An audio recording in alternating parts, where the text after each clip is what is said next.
Le livre de l'Apocalypse de Jean.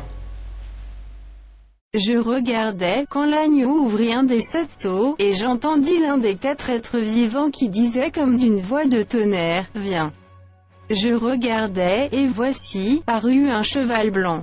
Celui qui le montait avait un arc, une couronne lui fut donnée, et il partit en vainqueur et pour vaincre.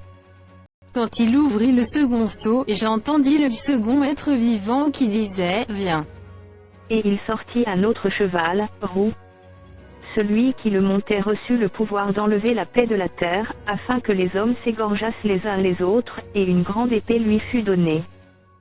Quand il ouvrit le troisième sceau, j'entendis le troisième être vivant qui disait, Viens. Je regardai, et voici, parut un cheval noir. Celui qui le montait tenait une balance dans sa main. Et j'entendis au milieu des 4 êtres vivants une voix qui disait, une mesure de blé pour un denier, et 3 mesures d'orge pour un denier, mais ne fais point de mal à l'huile et au vin. Quand il ouvrit le 4e sceau, j'entendis la voix du 4e être vivant qui disait, Viens. Je regardai, et voici, parut un cheval d'une couleur pâle. Celui qui le montait se nommait la mort, et le séjour des morts l'accompagnait. Le pouvoir leur fut donné sur le quart de la terre, pour faire périr les hommes par l'épée, par la famine, par la mortalité, et par les bêtes sauvages de la terre. Quand il ouvrit le 5e sceau, je vis sous l'autel les âmes de ceux qui avaient été immolés à cause de la parole de Dieu et à cause du témoignage qu'ils avaient rendu.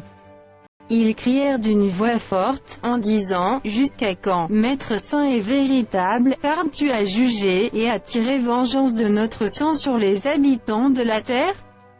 Une robe blanche fut donnée à chacun d'eux, et il leur fut dit de se tenir en repos quelque temps encore, jusqu'à ce que fût complet le nombre de leurs compagnons de service et de leurs frères qui devaient être mis à mort comme eux. Je regardais, quand il ouvrit le 6e sceau, et il y eut un grand tremblement de terre, le soleil devint noir comme un sac de crin, la lune entière devint comme du sang.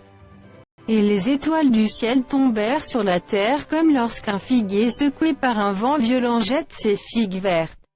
Le ciel se retira comme un livre qu'on roule, et toutes les montagnes et les îles furent remuées de leur place. Les rois de la terre, les grands, les chefs militaires, les riches, les puissants, tous les esclaves et les hommes libres, se cachèrent dans les cavernes et dans les rochers des montagnes.